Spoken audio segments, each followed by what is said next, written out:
Hoje o tema é um daqueles que faz a gente refletir: o empreendedorismo social. Será que dá para equilibrar propósito e lucro, fazer o bem e ainda sustentar o negócio? Para esse papo, nossa convidada é Cíntia Santana, CEO do Instituto Entre o Céu e a Favela, que vem promovendo inclusão, valorização e desenvolvimento social em áreas de vulnerabilidade. Vamos explorar se é possível transformar boas intenções em ações práticas e qual é o papel das empresas nessa missão de impacto social. Tudo isso e mais um pouco daqui 7 segundos.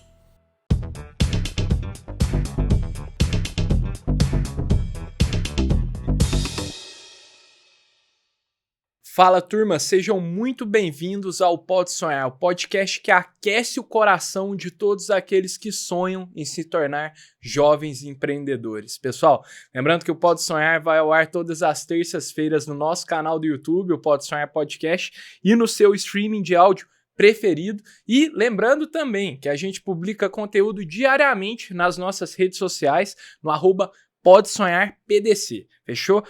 Para quem chegou aqui agora, muito prazer, eu sou o Miguel, empreendedor e host aqui do Pode Sonhar, e hoje, pessoal, estamos aqui com uma convidada muito especial, que é a Cíntia Santana, que é CEO da Entre o Céu e a Favela, o instituto que atua com ações de valorização, inclusão e desenvolvimento social. Cíntia, muito obrigado por ter aceitado o convite de estar aqui conosco. Um prazer te receber. Estou super feliz, agradecer você me receber para poder falar do meu trabalho, que é a minha vida, Total, que é o que eu amo, boa. Que é o que eu vim fazer no mundo. Vai ser legal, Cíntia. Vamos falar de empreendedorismo social. Vamos. Hoje a gente já trouxe essa pauta algumas vezes aqui no Pode Sonhar, legal. Então vai ser muito bacana aprender também com essa linha do empreendedorismo que gera muito valor para a sociedade, Cíntia. A gente fala com uma audiência aqui, Cíntia, de jovens empreendedores, pessoas que estão começando sua jornada empreendedora, sabe? Na sua primeira iniciativa ali, muitas vezes. Eu até queria, antes da gente começar, dar um recado para essa galera que está empreendendo aí. O que vocês têm feito, pessoal, para proteger os clientes de vocês? Porque nesse mundo, com a digitalização da economia, cada vez faz-se mais necessário garantir que seus produtos oferecem proteção para os seus clientes. E é exatamente aí que a Cover Seguradora entra. Eles oferecem soluções de seguro personalizados, integrados à sua jornada, que garantem essa proteção e segurança para os seus consumidores, para os seus clientes. Então, eu convido vocês a conhecerem o site deles, kovr.com.br. O link vai estar aí na descrição também, para vocês conhecerem e saberem o que é o poder da tecnologia aliada à expertise em seguros. Tá bom? Muito obrigado. E, pessoal, vamos lá então, Cíntia, para o nosso papo aqui. Eu acho que uma pauta que a gente estava conversando no off e seria muito bacana a gente trazer ela aqui. É comunidade ou favela? Favela. É isso, pronto. Pra mim é favela, eu pra sou uma favelada. Tá, você soube que aqui em São Paulo é diferente? Como que Me falaram que é comunidade. Tá. E aí? Lá no Rio é favela, não tem... É favela. Posso dizer que tem gente que fala comunidade, porque tem uma questão do estereótipo que foi criado em cima do termo favela. Certo. Que eu acho que nos últimos 10 anos isso mudou muito. Até o IBGE mudou agora, não é mais aglomerados urbanos. Então, eu venho da primeira favela. Legal isso. E legal tem uma coisa do estereótipo. Primeira favela do Brasil, Morro da Providência, fica na região portuária do Rio de Janeiro. Animal.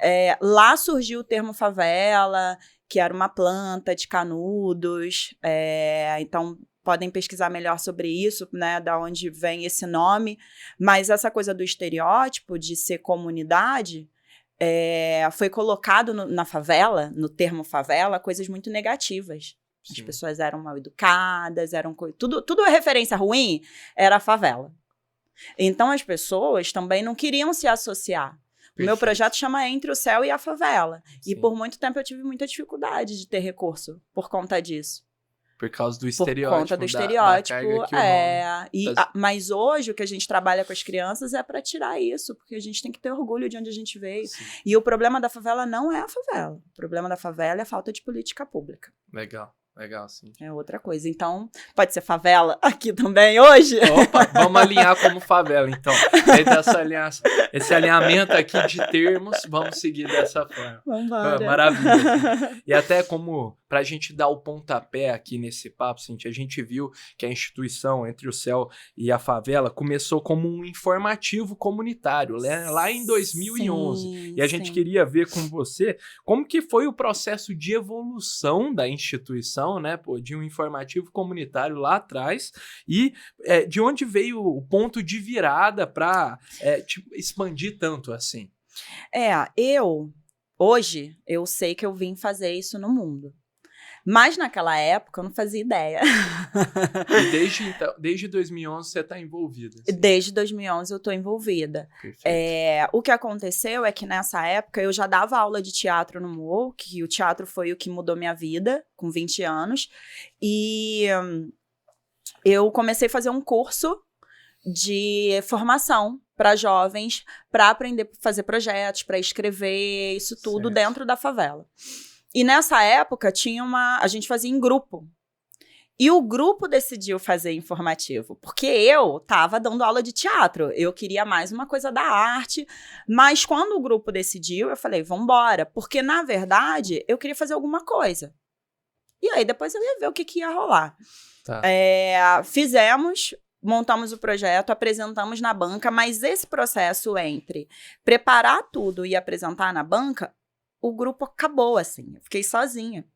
Porque a gente é isso, são jovens de favela, então teve uma menina que engravidou, teve um menino que teve que começar a trabalhar. Assim. E aí eu fui pra banca defender e, me ganhei 10 mil reais. Fiquei meio, opa! Você não esperava? Não esperava. Tinha essa meta de ganhar ou não, Cíntia? Tinha, mas era tipo... Mais ou menos. Não era tão forte assim, não. Certo. Mas... atriz, eu apresentei muito bem e tal. Brilhou. E a Providência, a gente não tinha nenhum informativo. E a internet não era o que é hoje, né? Eu não sou tão jovem assim. E aí, eu comprei uma impressora, comprei um computador e comecei a fazer na minha casa. Nós fizemos 4 edições do informativo. Sim. E eu, nessa ânsia de juntar arte... eu fazia leitura dramatizada do informativo na praça para trazer o teatro. Animal. Porque eu era pegada com o teatro. Mas o que aconteceu é que isso era muito distante do que eu fazia. E aí eu fui conhecendo as pessoas no teatro, fora da favela, e eu comecei a trazer a galera para dar aula para as crianças. Então, eu dava aula de teatro, aí eu conheci alguém do circo, eu falava, vem pra cá dar uma aula de circo para as crianças do morro. Vem pra cá dar uma aula de percussão. E quando eu fui me dando conta, eu tava oferecendo várias atividades. O que acontece é que na favela você não consegue só fazer o que tá na sua cabeça, porque a gente tá num lugar que sofre de muitas questões, de muitas faltas. Então, você começa a dar aula pra criança... ela vem alimentada, então você tem que oferecer um lanche. Uhum. E aí, às vezes, tem uma demanda das mães.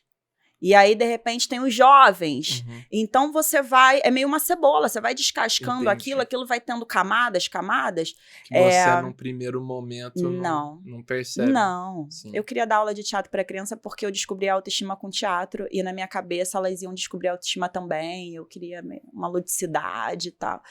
E, de repente, eu fui entendendo, porque o teatro que me fez entender sobre política. E aí eu fui entendendo o que acontecia na favela. Uhum. O abandono social. Por que a nossa vida era daquele jeito? Então, Entre o Céu e a Favela, ele foi meio que se adaptando à realidade também. Certo. E aí, em 2016, eu fiz um coletivo, porque eu circulava muito no morro, porque eu dava aula de teatro de rua, então eu dava aula em vários lugares no morro. Parava na quadra, as crianças jogavam bola, eu jogava um pouco de bola, depois eu dava teatro, depois a gente jogava bola de novo, ficava meio uma confusão ali. E aí, esse coletivo, alguns líderes da Providência fizeram parte. Mas em 2019, entre 2018 e 2019, eu fiz uma escolha de só trabalhar dentro da Providência. Então, eu parei de fazer produção, eu atuava um pouco, ainda estava nessa coisa do teatro, eu parei e falei, só vou me dedicar aqui, vou jogar toda a minha energia aqui. A favela, para ver o que vai acontecer. Legal. Encerramos o coletivo, E nessa época eu conheci uma pessoa que tinha comprado um espaço dentro da favela, então ela falou, faz aqui. Até então eu não tinha nenhum espaço. Eu tinha sede pública, que eu falava que era praça, às vezes a minha casa. E aí comecei a usar esse espaço com mais 2 projetos, depois os 2 projetos saíram. Essa pessoa foi embora do Brasil, e aí eu me mudei para esse lugar, porque eu fiquei com medo de alguém. Me mudei.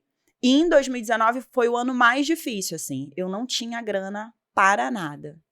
Para nada. Nada. Então, uma pessoa com mais de 30 anos, sem grana, fazendo uma coisa... Você fala, você não tinha na pessoa física ou a instituição? Tudo. Em ambos, assim. Porque eu vivia do meu trabalho. Total. O meu trabalho estava me dando dinheiro. Não dependia do outro. Nada. Então, meu companheiro que estava bancando as contas, e minha mãe também ajudava, então eu já estava envolvendo ali a família nessa situação, por um sonho, porque eu acreditava muito naquilo, eu tinha muita certeza que aquilo ia dar certo e tal. E aí eu lembro que no meio de junho, assim, durante uma crise existencial, eu sentei no quintal desse espaço, que hoje é a nossa principal sede, e conversei, assim, com o universo, com a energia, com a natureza. Falei, cara, se até o final do ano nada acontecer, eu vou voltar a fazer coisas fora. Eu vou voltar a fazer produção, porque eu ganhava uma grana com produção. Ganhava uma grana também com a galera que queria vir fazer projeto na favela. Entendi. Era pouco, por isso que eu também parei de aceitar, porque eu também achava que aquela troca ali não era justa. Então eu comecei a encarar e dizer, não, ou é esse valor ou não é. Então também perdi coisas ali, né? Quando você faz uma escolha, você, inevitavelmente, um outro lado vai. E aí, acho que uma semana depois, uma voluntária me mandou um edital, que foi o edital da Rede Gerando Falcões. Eu consegui 2 reuniões com uma empresa para conseguir lei de incentivo do município. Legal. E no final do ano eu consegui captar 300 mil pela primeira vez. E entrei na Rede Gerando Falcões e consegui um contrato de 4 anos. Legal. Pra mim, aquilo foi o universo dizendo assim, é isso, você veio fazer isso no mundo e agora chegou a colheita. A colheita, né? Sim. Eu, ufa, respirei. Aí foi uma virada. Entendi. Porque é muito importante pra gente, e aí quando eu falo pra gente, eu falo desse empreendedorismo social, de instituto, de ONG, ter recurso a longo prazo.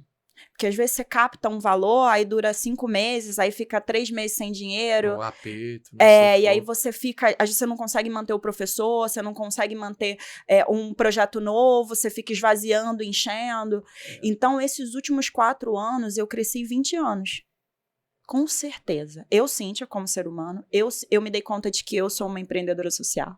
Sim, que legal. Porque eu fiz uma formação... Você descobriu, né? Completamente. A Gerando Falcões faz uma formação, né, para líderes sociais, que chama Falcons University.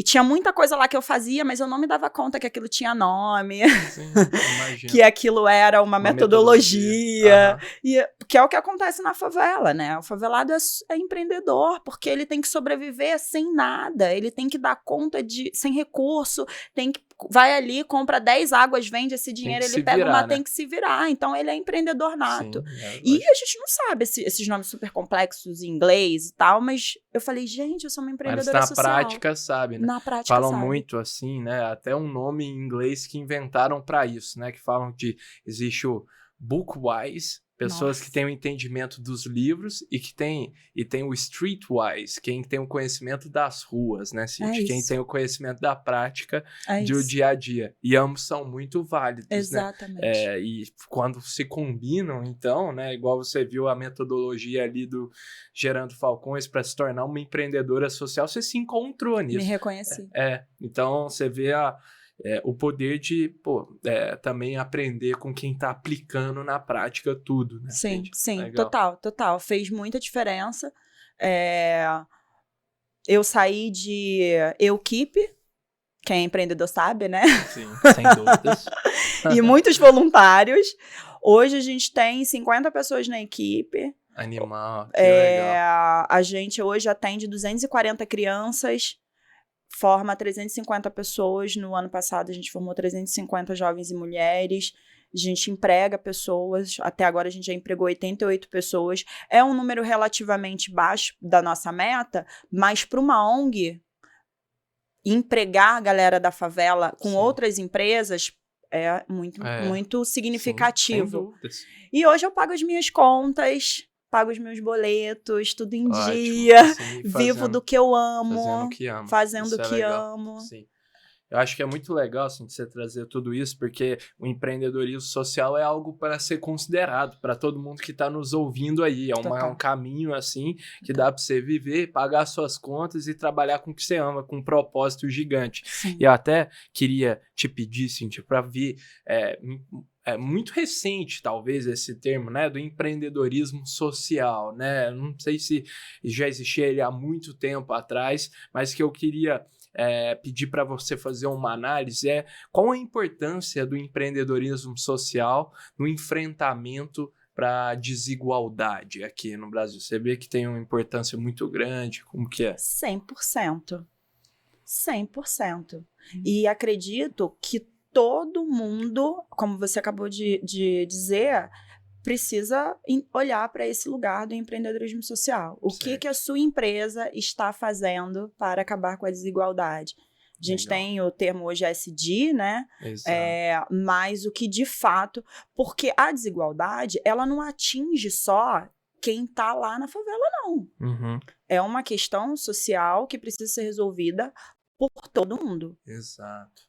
Isso eu ia trazer, assim, qual que você acha que é o papel das instituições privadas, das empresas que estão aí operando no Brasil, no mercado, para dividir essa responsabilidade social com as instituições, com as ONGs, com o governo até, né? Qual que é o papel das empresas? Elas têm que olhar para isso? Completamente. E de que forma elas poderiam contribuir? Completamente. E aí você pode contribuir com ferramentas, você pode contribuir com recurso, você pode empregar jovens de favela. Legal. Você pode investir nos empreendedores de favela. Sim, isso é legal. Porque a gente estava falando essa coisa dos termos e tal, e a gente vê muitos programas, né, para startups, e você vai na favela, cara, tem muitos empreendedores. A Providência, por exemplo, tem um mercado muito grande de beleza. A gente dá aula lá de maquiagem, a galera faz 3 meses de aula e já começa a fazer maquiagem, já começa a fazer trança, fazer negócio. Sim, que legal. Então, quem tá mais acima precisa olhar, até porque quem consome, né? A gente está falando 17 milhões de pessoas que moram nas favelas. A gente está falando, a favela movimenta 200 bilhões por ano. Muito. Então, nós somos consumidores. Sim. Então, assim, você quer ter lucro, você só quer ter lucro, mas quem te dá lucro são essas pessoas. Tá lá, né? Os produtos estão lá. E a mão de obra são essas pessoas. Então, assim, é importante, sim, que isso seja uma responsabilidade coletiva.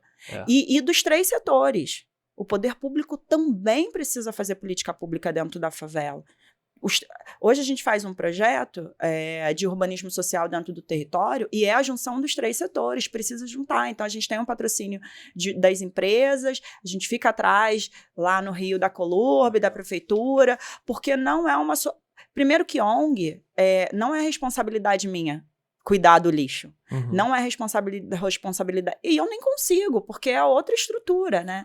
Então, de fato, precisa de uma união e de um olhar mais generoso e mais responsável para os empreendedores de favela, para essa galera que está na correria aí, produzindo, né? Como se dá essa relação no mundo ideal, Cíntia, de colaboração entre os 3 setores? Como que é o escopo de cada um? Existe isso bem definido? Como você imagina?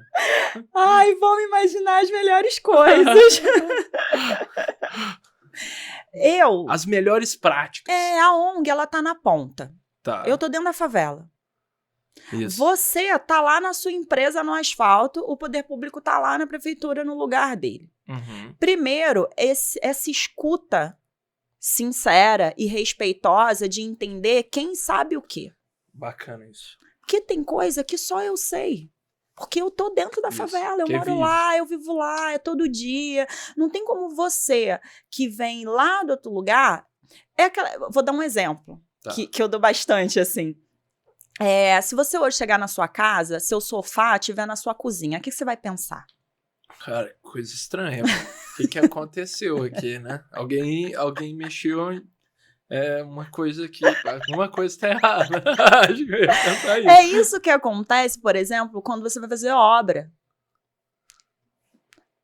Eles chegam, às vezes fazem obras sem falar com os moradores. Entendi. Qual é a nossa necessidade? Porque fica parecendo que a gente está lá, qualquer coisa que se oferece, a gente vai aceitar, porque a gente já está na vulnerabilidade, já está... Opa, peraí. Não, a gente sabe o que a gente precisa. Sim. Às vezes um piso escorregadio é ruim, porque chove, a ladeira, tem idoso, vai cair. Eles assumem o que poderiam fazer sem consultar, né? E às vezes com ótimas intenções. Sim. Não tô nem julgando isso, o mérito, né? Mas... se eu vou na sua casa, mexer na sua casa, eu preciso falar com você, a sua casa. Sem dúvida. Que vale também para os recursos. Às vezes, a empresa ela tem lá uma ideia do que é SD, do que é impacto para ela, do que ela quer mostrar, e ela quer patrocinar coisas específicas que surgem da cabeça dela. E muitas vezes isso não é uma necessidade. E muitas vezes isso não é o que a ONG está lá produzindo na ponta e que causa impacto. Então, alinhar isso para que seja bom para a empresa e bom para quem está na favela, precisa de escuta e de generosidade. Porque eu sei, é isso, é o marketing, né? Tem um monte de coisa, mas por trás desse monte de coisa tem pessoas. Isso. Então, é muito importante que, quando a gente sentar na mesa, a gente seja escutado todo mundo igualmente. Ninguém mais esperto que ninguém. Sim, claro. E pensando em resolver o problema coletivo, não resolver o seu problema individual. Tem uma instituição que a gente é super parceiro aqui no Pode Sonhar, a gente já fizemos muita coisa com eles, do Tauan, a Mais Um Code aqui em São Paulo. Você já conhece? Ah, que legal. Conhece ou não? Não, Tem que mas... te apresentar pro pessoal. Assim, eles fazem um trabalho que eu acho que exemplifica muito essa união dos setores, que eles têm um projeto de desenvolver nas favelas profissionais de tecnologia que querem... Eu acho que eu vi o podcast dele. Exato. Que ele falou que começou na pandemia. Isso aí. Cara, um baita cara. Então eles fazem... Nossa, muito legal. Sim, demais. E eles fazem um projeto que, olha, como ele orquestra essa combinação do setor privado com um negócio social. Sim. Ele atrai empresas de tecnologia que querem recrutar pessoas, e aí eles investem na Mais Um Code, a Mais Um Code faz uma sala patrocinada pela IBM, pela empresa X, pelo Magazine Luiza, sei lá, e aí eles dão aula, né, e os profissionais ali, depois que eles atingem um certo nível de experiência, eles são recrutados por essa empresa. Então, é um negócio que eles olham, né, para a favela, investem lá, querem representar a favela no corpo de funcionários da empresa e também investem nessa profissionalização deles, né? Então, acho que é muito legal. Perfeito, é um ótimo modelo. Exato. Então, muito legal a gente olhar sempre para esse modelo de como orquestrar todas as instituições. E, Cíntia, eu acho que seria muito bacana ouvir de você também, porque a gente já recebeu outros aqui no Pode Sonhar que tem negócios sociais, que às vezes são com fins lucrativos. E a gente queria saber sua opinião. Se você acredita que é possível lucrar com empreendedorismo social? Sim, eu tenho um bazar. Boa. Porque é isso, a gente precisa de recurso para fazer o trabalho. Ele não está do tamanho ainda que a gente gostaria, mas a gente está há uns 3 anos com ele. E aí tem uma galera muito parceira que doa bastante coisa. Legal. E a gente vende essas roupas pra favela. Boa. Então é um negócio social que tem um fim lucrativo. Isso. E aí toda a grana que a gente recebe, a gente reinveste no projeto. Boa. E paga as nossas contas. Paga aluguel, paga água, paga luz, paga algumas contas que patrocínio às vezes não cobre, sabe? Sim. Tenho grandes sonhos disso ficar maior. Por exemplo, a gente tem curso de crochê, o que as mulheres produzem a gente vende. Animal. E aí volta metade para elas e metade a gente reinveste no curso. A gente acabou de fazer uns brindes para um festival. Eu fico o tempo inteiro pensando em como ter mais grana. Claro. E olhando para mim também, porque lei de incentivo, essas coisas, às vezes não funciona, né? Às vezes você capta, às vezes a empresa dá curiosidade, pra... tudo... hoje vem, assim, os recursos entre o céu e a favela vem... Lei de incentivo é a maior parte do município. Certo. Tem lei federal, tem o Bazar. O Bazar. Nós temos... que é uma fonte importante. É uma fonte importante. Pessoa física. Boa. Então, quem quiser já pode. Boa, vai imposto de renda até dia 31 de dezembro para Rouanet. Verdade. A gente tem um crowdfunding também. Boa. Empresas que quiserem podem também apoiar com recurso direto. E aí eu tô falando de recurso financeiro, mas é isso, voluntariado. Sim, o Bazar, por exemplo, a gente tem umas caixas que a gente deixa nas empresas e as pessoas vão enchendo a caixa de roupa. Legal demais. E aí tá cheio, a gente vai lá, passa, recolhe e vende no Bazar. As empresas podem ir lá fazer o dia do Bazar, porque eles ficam lá ajudando a gente a organizar aquilo tudo, porque é muita coisa. Hoje a gente tem muita coisa, né? Graças. E a gente tem também um grupo de teatro infantil, que chama Bando Teatro Favela. E eu vendo as apresentações, a gente vai apresentar, e eu falo, eles apresentam, no final eles ganham cachê por isso, a gente reinveste na ONG também. Então, a gente fica ali o tempo todo também pensando em negócio, em lucro. Legal. Não tem como fugir disso, assim. E acho que isso é o futuro mesmo das ONGs, dos institutos. A gente tem negócios também para a gente ter a nossa sustentabilidade, não ficar também muito à mercê, porque, assim, às vezes é inseguro, né? Você captar, não é? Claro, é um rolê. É garantido, né? É um rolê, assim, né? É um rolê, sei lá, às vezes a empresa não pode dar aquele ano, troca, tem um monte de coisa, assim. Então, eu penso muito nisso, eu fico tentando ter ideia o tempo inteiro. Perfeito, legal. A cabeça fica... Total. A gente até viu nessa de ideias e projetos inovadores que vocês olham, do projeto Favela 3D, Sim. que visa transformar a primeira favela digital digna e desenvolvida, Sim. que é um dos pilares. Eu queria que você contasse um pouco mais desse projeto para a galera. Assim. O Favela 3D ele é uma idealização da Gerando Falcões. Bacana. E aí a gente fez um piloto lá na Providência, que foi na Pedra Lisa, que é uma localidade dentro da Providência. Sim. Foi um dos maiores desafios da minha vida, assim, porque fazer obra na favela é uma loucura. Imagino. Porque a gente faz o que a gente chama de urbanismo social, melhorias. Tá. Então, reformou a praça, melhorou um pouco o saneamento básico, o chão, você coloca... Coisa de infraestrutura. Para assim. melhorar, para dar um pouco mais de dignidade para as pessoas, sabe? Sei. Então, você coloca um corrimão para o idoso, para ele subir, você arruma a escada que está toda quebrada. Entendi. Você colore, porque também tem essa mudança importante externa do lugar, fica mais colorido, com mais vida. E tem o programa Decolagem, que é um programa de acompanhamento das famílias, um acompanhamento full time, porque a ideia, o objetivo é tirar essas pessoas da extrema pobreza. E então a gente começa a olhar para o básico, que é documentação, tá na escola, tomou vacina, até que série você fez. Porque às vezes você fala, a pessoa precisa trabalhar, né? Tem essa coisa que o favela não gosta de trabalhar, né? A gente não gosta porque a gente é empreendedor.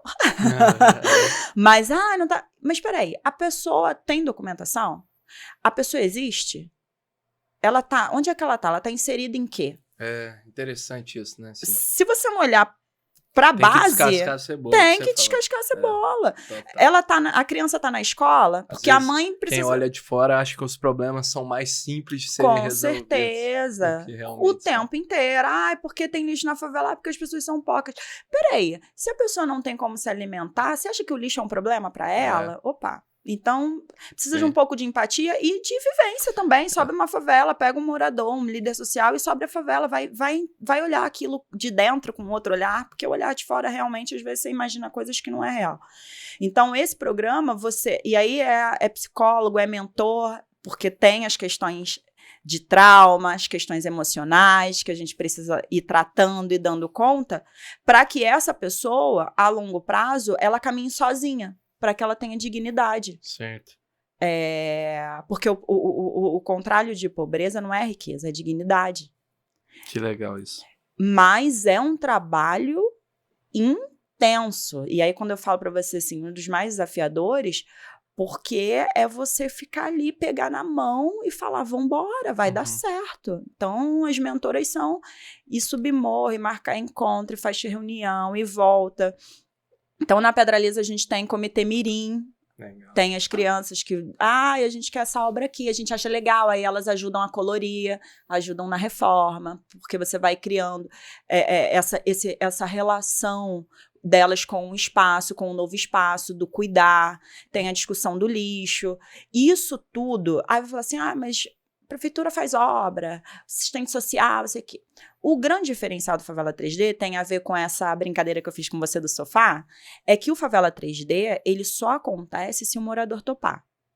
Boa. E então, quando ele chega, é reunião com os moradores. E aí é democracia. Juntos, né? É democracia. Sim. Aí é votação. O que você quer? E aí é desde... essa cor aqui da parede vai ser vermelha. Todo mundo concorda? Não concorda. Por quê? Defende. Vermelha. Então vai ser vermelha. Legal. Isso é desafiador porque a gente está falando de pessoas que são invisibilizadas socialmente, que não são ouvidas. Então, você tem que dar o lugar de fala e você tem que colocá-la no lugar e falar, agora vambora, sua vez. Sim. Até para ela, primeiro porque ela que sabe o que ela precisa. Só ela. Básico. Sim. Segundo é pertencimento, aquilo é a casa dela, ela tem que falar sobre aquilo e ela tem... sentir bem. E é o direito, isso é direito. Isso não é novidade. Ela precisa se sentir bem. Exatamente, então esse é um diferencial. E aí é reunião, e aí é tiro, porrada e bomba, porque... Tem muita discordância ou, no geral, as pessoas estão alinhadas ali? Eu acho que tem uma coisa que é esse momento do vieram me ouvir. E, no nosso caso, na Providência, a gente precisa deixar bem claro que não é a prefeitura. Que vão ter coisas que têm a ver. Não adianta ficar bravo com você. Não adianta. Vai ter coisa que tem a ver. Porque a gente acessa a política pública, a gente vai lá, e aí, tem o CRE, né, e vai. Precisa, tem que colocar uma criança na creche é política pública, tem que acessar. Então, assistente social vai e a gente vai fazendo as parcerias. Mas, a gente deixa bem evidente o que é eles e o que nós somos, para que as reclamações, às vezes confunde no processo eleitoral, a gente está lá correndo, e fala, mas é da ONG, mas é da prefeitura, fica meio confuso. Então, explicar isso, até porque também as pessoas, elas não sabem o que é política. E isso é bom pra gente, é importante que elas entendam, pra gente também votar melhor, né? Entender como tudo funciona, entender como a política pública funciona. E não é culpa delas, elas não têm acesso à política pública. E aí, inclusive, a gente tem um comitê de moradores e a gente empodera eles para dizer, isso aqui é seu direito, você tem que ir na prefeitura reclamar. Legal, entendido. Para que, quando o Favela 3D acabar e a gente sair, eles mantenham esse lugar. Sim, claro. Então, tem discordância, e aí confusão, e nada é dado, é tudo combinado. É combinado. Certo. É um contrato. E eu deixo bem evidente, só vai acontecer se vocês toparem. E é 50% do meu trabalho e 50% de vocês. Tem que ter participação, eu tenho que entregar, eu tenho meta. Total. Porque tem um patrocinador privado também. Sim. Então, é a união dos 3 poderes no Favela 3D. Perfeito, legal. É um projeto incrível, que vem avançando cada vez mais e que tem muitas chances de... transformar, melhorar a vida das pessoas na favela. Sim, porque coloca a pessoa que mora ali na favela no centro, né? Tudo parte daquilo. Exatamente. Então, você vê, isso é uma lição muito grande, que é bastante compartilhada aqui no Pode Sonhar. Quer gerar valor verdadeiramente para alguém, né? Para o seu cliente, né? Pode ser... uma instituição social mesmo vale, né? Ouça ele, veja o que ele quer, veja o que é valor para ele, entenda isso, né? Total, então, eu acho que esse é o diferencial do projeto Favela 3D, é ouvir, né? Sim, e depois construir à medida que isso... do entendimento do que gera valor. Hoje, tudo que tem na ONG hoje, maquiagem, trança, futebol, foi demanda do morador. Sim, certo. Porque eu queria só fazer teatro. Total, e a longo prazo, eles foram trazendo, e aí eu falei, beleza, é isso, já é isso. Porque eles são meus clientes, são meus sócios, na verdade, eu falo. Porque se eles não vierem pra atividade, não tem. Perfeito, Cíntia. E aqui, agora, Cíntia, você está fazendo a venda do projeto Favela 3D.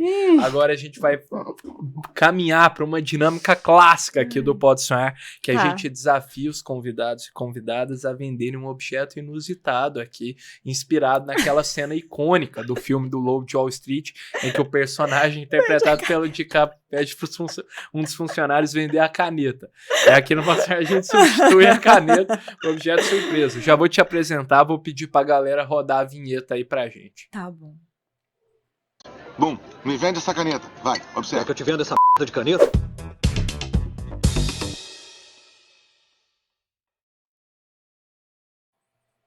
Turma, estamos de volta aqui, assim, o objeto da vez, na verdade, não é um objeto. Vamos começar assim, chocante. A gente pediu, quer que você faça a venda, mas vai ser moleza isso. Vai! Né? Vai ser moleza. Um pitch para atrair recursos e investimentos pro Morro da Providência. Nossa! Um pitch de até 1 minuto e meio pra você vender essa favela. Gente, vender, eu tenho que voltar pro Pode Sonhar mais vezes. Essa gente colocou pra você brilhar, Cíntia, pra você brilhar nesse momento. Deus. Vou dando um recado pra você ir orquestrando, azeitando esse pitch na sua mente aí. Enquanto isso, galera, a gente tem uma comunidade aqui para jovens empreendedores que querem construir negócios do absoluto zero, que a gente criou uma rede de pessoas que, assim como você, estão lutando e batalhando para construir e criarem seus negócios, suas empresas. Então, convido vocês a participarem lá do grupo com a gente. É gratuito, sem custo nenhum. A ideia é a gente trocar experiência, conteúdo, informação, se ajudar nessa jornada. Fechou? Então, o link está aqui na descrição para vocês entrarem lá conosco. Tamo junto. Fiz a minha venda, agora tá com você. Sim. Muito bom, a sua venda. Eu quero começar fazendo uma pergunta. Qual é o futuro que vocês imaginam para uma criança que nasceu numa ocupação, que passou por situações de abuso e foi criada por uma mãe esquizofrênica? Pois é, essa criança sou eu. E hoje eu tenho o Instituto Entre o Céu e a Favela, que fica no Morro da Providência, que atende crianças, jovens e mulheres com atividades de teatro, cultura, educação, atende mulheres com formação.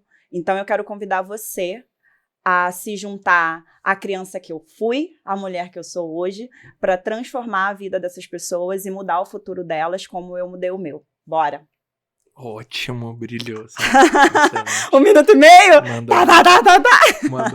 Mandou muito. Vai, Tapete. É isso, turma. Conheçam aí. Vai estar aí na descrição, inclusive, os links para vocês conhecerem mais o trabalho. Vai ser legal, Cíntia. Parabéns mesmo. Eu queria até, Cíntia, eu acho que seria muito bacana você contar um pouco sobre as principais dificuldades. Você falou que uma das dificuldades é, assim, saber como administrar os recursos, já que não existe uma previsibilidade, uma certeza que você vai contar com eles no longo prazo. Esse é o maior desafio de liderar uma instituição social, Cíntia, ou algum outro? Qual que você acha que é o maior de todos, desafio que você compartilharia com a galera? Essa questão financeira ainda é um desafio, por conta disso que você trouxe, né? Eu sempre capto agora esses 3 meses para o ano que vem, porque é essa janela de lei de incentivo. Perfeito. Então eu fico nessa correria. Eu acredito que eu ainda preciso melhorar bastante nessa coisa da captação. Os últimos 4 anos eu evolui muito, mas coloquei metas muito ousadas. Então quero caminhar mais nesse lugar e também pensando nessa coisa que a gente conversou do negócio social, para que eu consiga ficar cada vez mais independente e também levar recurso para a favela. Isso, porque legal. Se eu vendo produtos também que são feitos nas nossas oficinas, metade da grana vai para as mulheres. Então, eu acabo gerando economia ali e acho isso super importante. Sim. Eu acho que, além disso, tem as questões que todo empreendedor deve passar, né? Hoje, 50 pessoas é muita gente para mim. Uma responsabilidade. Então, eu aprendi muito. É muita gente. Eu aprendi muito e sigo aprendendo a lidar com as pessoas, a ser uma líder ousada e, ao mesmo tempo, humana. Aprendi muito, porque no início eu era bem louca. Principalmente porque eu vim de um lugar de eu-keep.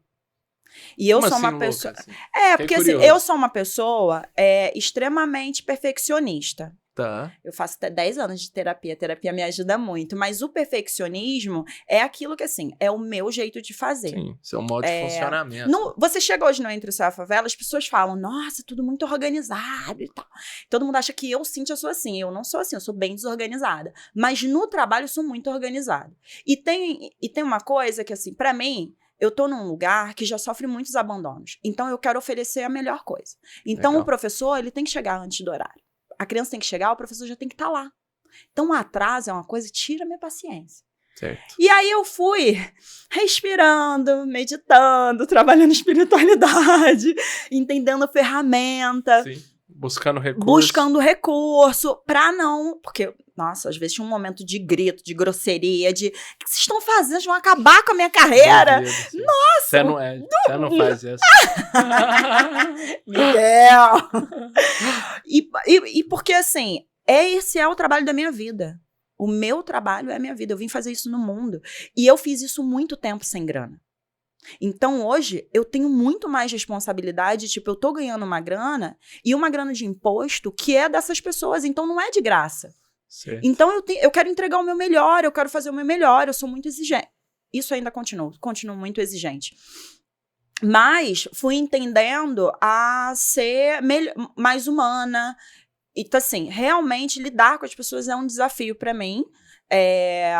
Porque também sou nível mais, por exemplo, não mandar mensagem para as pessoas 11 horas da noite falando do trabalho, entendeu? Uhum. Porque eu trabalho o tempo inteiro, porque eu amo fazer isso. Certo. Então eu tô... e também... Mas nessa parte de gestão, exercer a liderança, assim, você diria? Talvez. Legal. É complexo. Isso não é uma tarefa fácil. Não, e eu sou uma mulher também, né? Tem outro olhar para as mulheres líderes, né? E eu acho que ainda tem um outro, assim, que eu acho que você trouxe aqui, de muito trabalho voluntário, né? Sim. Ou seja, engajar pessoas que não estão recebendo. Às vezes as pessoas interpretam que a moeda de troca do trabalho é o dinheiro, né? É a remuneração. Sim. Então, quando você exerce a responsabilidade de engajar pessoas que estão trabalhando voluntariamente, acho que tem um desafio ainda maior. Sim, porque aí você tem que gerar o valor. Pela missão, pela inspiração, né? Pelo propósito. Você sabe que às vezes eu sinto falta?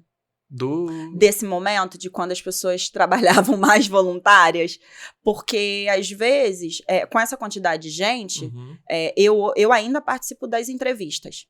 Porque eu tenho uma coisa de energia. De recrutamento. E eu falo pra pessoa, você vai subir a favela.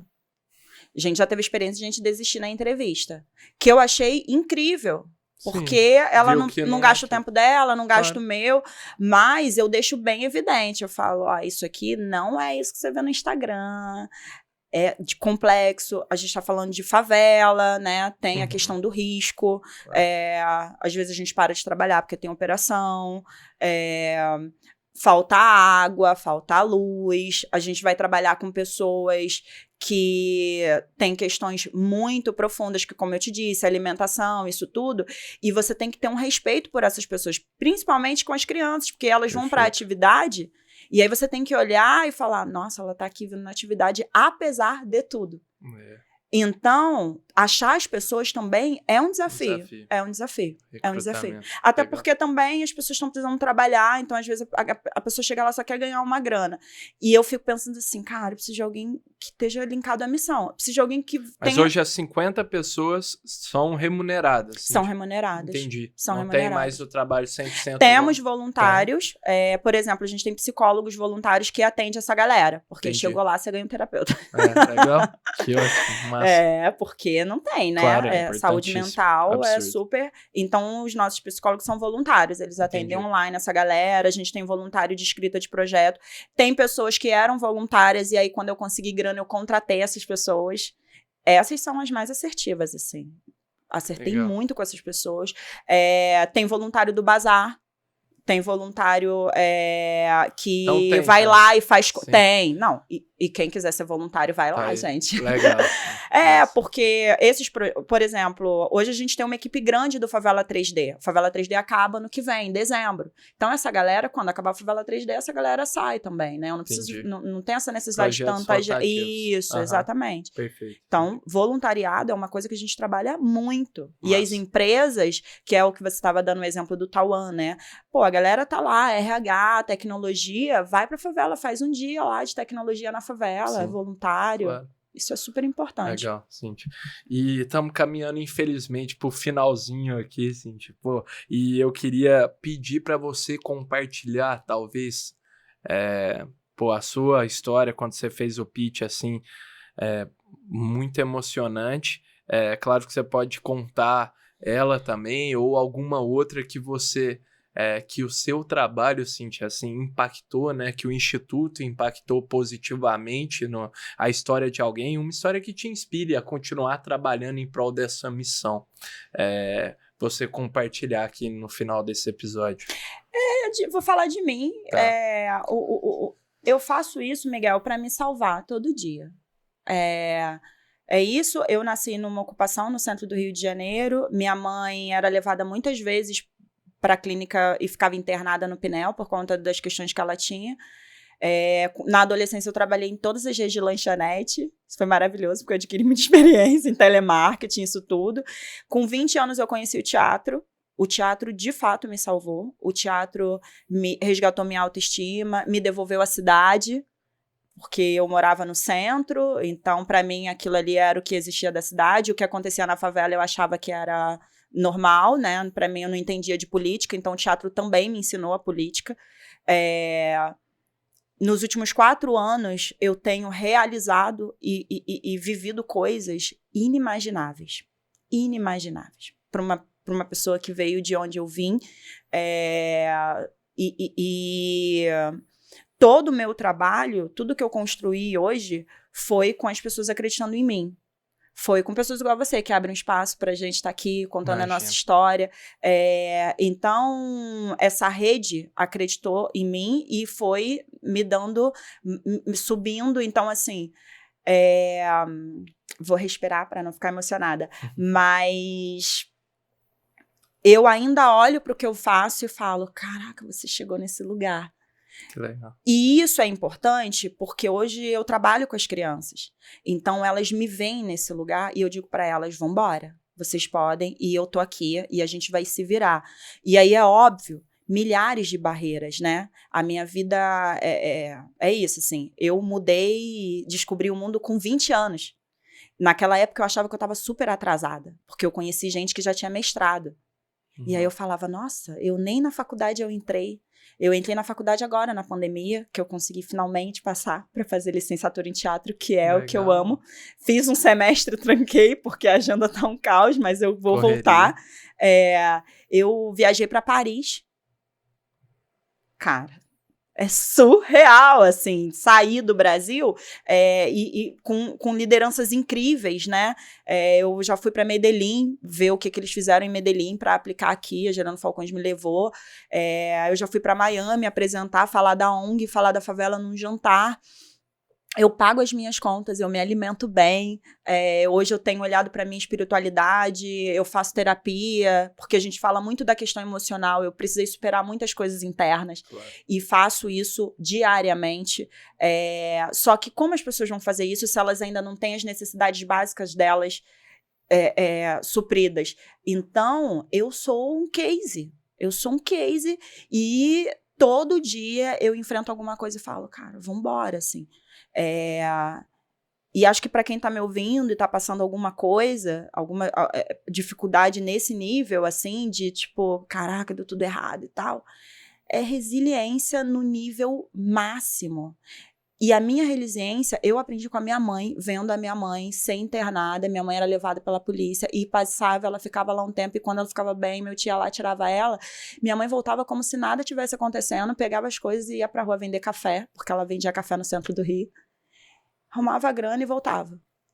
Eu aprendi a ser resiliente com a minha mãe E eu sou muito resiliente. Eu choro, eu falo, vai dar tudo errado, eu vou para casa, eu amanheço chorando, seco e vou trabalhar. Então, eu realmente dei a volta na vida, assim, de tipo, caraca, que isso, sabe? Posso ficar aqui com você pra sempre, porque eu falo, gente, o que tá acontecendo, assim? Então, tô colhendo muitas coisas, continuo plantando muitas coisas e quero cada vez mais que as crianças da favela sonhem com o que elas quiserem. Animal. Baita mensagem, Cíntia. Parabéns do fundo do coração, história linda, fantástica. Obrigado por ter, assim, sido generosa em contar isso pra gente também. Muito legal, assim, tenho certeza que me inspira pessoalmente, tenho certeza que a galera também que está nos acompanhando também. Obrigada. Parabéns pela construção, Cíntia. Obrigada a você pelo convite. Valeu demais, muito obrigado, turma, para todo mundo que acompanhou até aqui também. Não se esqueçam de se inscrever no nosso canal, curtir esse vídeo, mais importante, comentarem aí o que vocês acharam, fechou? Tamo junto demais, vejo vocês na próxima. Valeu.